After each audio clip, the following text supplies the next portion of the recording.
कल्पना करा, तुमच्या आयुष्यात असा नवरा आहे जो स्वतःला ॲडव्हेंचरचा कॅप्टन समजतो. नेहमी तयार, नेहमी धाडसी, थोडंसं डोकं गरम पण टेन्शन नको. कारण हा नवरा जितका पटकन चिडतो तितकाच झपाट्याने प्रेमाने गळ्यात पडतो. मग मेष नवऱ्याला सांभाळायचं कसं? प्रेमात हिरो, पण तो प्रेमात पडला की जणू मिशन इम्पॉसिबल सुरू.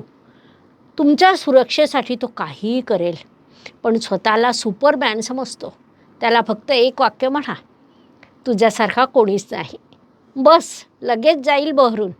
भांडणात जिंकायचं असेल तर त्याच्या रागाचा लाईफटाईम वॉरंटी प्लॅन फक्त 5 मिनिटाचा असतो. भांडण झालं तरी तुम्ही जिंकलात असं वाटू द्यायचं नाही. त्याला वाटलं पाहिजे की तोच जिंकला आहे. मग तो लगेच म्हणून असेल, चल बाहेर फिरायला जाऊया. त्याच्या स्वप्नांना बळ द्या. हा माणूस धाडशी असतो, पण त्याला भावनिक आधाराची गरज असते. त्याचा डोंगर हलवण्याच्या कल्पनांना पाठिंबा दिलात की तो अक्षरशः काहीही करेल. त्याला स्पेस द्या, तो पूर्णपणे तुमचा होईल. स्वातंत्र्यावर प्रेम करणारा हा नवरा मुठीत मावत नाही, पण मिठीत मस्त मावतो.